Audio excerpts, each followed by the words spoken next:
Hi, everybody. Anaya, thank you for that beautiful introduction. I could not be prouder of everything you've done in your time with the Obama Foundation. And, of course, I couldn't be prouder of all of you in the graduating class of 2020, as well as the teachers and the coaches, and most of all, parents and family who guided you along the way. Now, graduating is a big achievement under any circumstances. Some of you have had to overcome serious obstacles along the way, whether it was an illness or a parent losing a job or living in a neighborhood where people too often count you out. Along with the usual challenges of growing up, all of you have had to deal with the added pressures of social media, reports of school shootings, and the specter of climate change.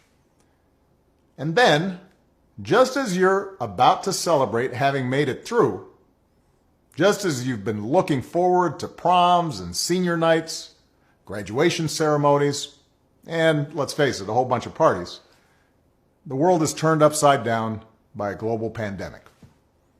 And as much as I'm sure you love your parents, I'll bet that being stuck at home with them and playing board games or watching Tiger King on TV is not exactly how you envisioned the last few months of your senior year.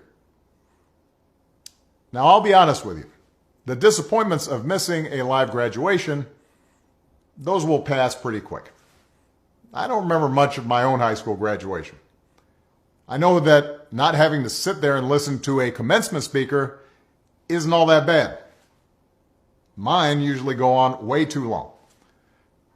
Also, not that many people look great in those caps, especially if you have big ears like me.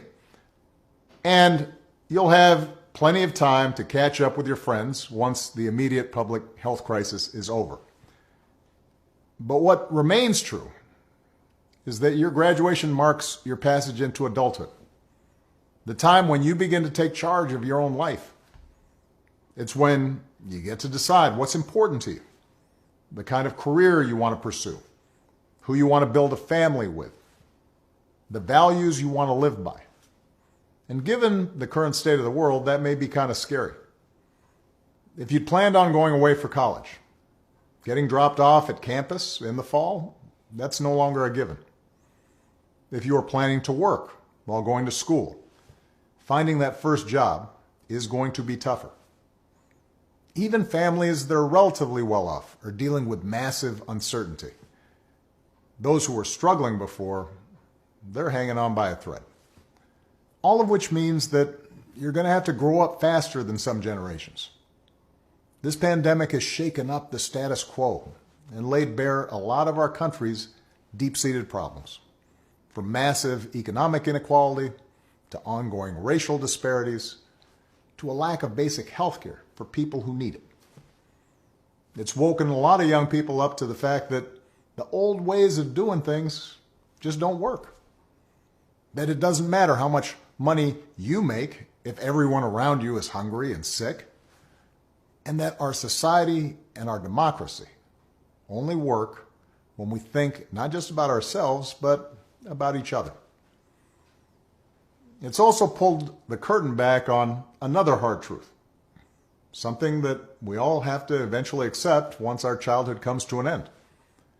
You know, all those adults that you used to think were in charge and knew what they were doing, turns out they don't have all the answers. A lot of them aren't even asking the right questions. So if the world's going to get better, it's going to be up to you. That realization may be kind of intimidating, but I hope it's also inspiring. With all the challenges this country faces right now, nobody can tell you, no, you're too young to understand, or this is how it's always been done. Because with so much uncertainty, with everything suddenly up for grabs, this is your generation's world to shape. Since I'm one of the old guys, I won't tell you what to do with this power that rests in your hands, but I'll leave you with 3 quick pieces of advice. First, don't be afraid. America's gone through tough times before. Slavery, civil war, famine, disease, the Great Depression, and 9/11. And each time, we came out stronger. Usually because a new generation, young people like you, learn from past mistakes, and figured out how to make things better. Second, do what you think is right. Doing what feels good, what's convenient, what's easy, that's how little kids think. Unfortunately, a lot of so-called grown-ups, including some with fancy titles and important jobs, still think that way, which is why things are so screwed up. I hope that instead you decide to ground yourself in values that last, like honesty, hard work, responsibility, fairness, generosity, respect for others. You won't get it right every time. You'll make mistakes, like we all do. But if you listen to the truth that's inside yourself, even when it's hard, even when it's inconvenient, people will notice. They'll gravitate towards you. And you'll be part of the solution instead of part of the problem. And finally, build a community. No one does big things by themselves. Right now, when people are scared, it's easy to be cynical and say, let me just look out for myself, or my family, or people who look or think or pray like me. But if we're going to get through these difficult times, if we're going to create a world where everybody has opportunity to find a job and afford college, if we're going to save the environment and defeat future pandemics, then we're going to have to do it together. So be alive to one another's struggles. Stand up for one another's rights. Leave behind all the old ways of thinking that divide us. Sexism, racial prejudice, status, greed, and set the world on a different path. When you need help, Michelle and I have made it the mission of our foundation to give young people like you the skills and support to lead in your own communities and to connect you with other young leaders around the country and around the globe. But the truth is, you don't need us to tell you what to do, because in so many ways, you've already started to lead. Congratulations, class of 2020. Keep making us proud.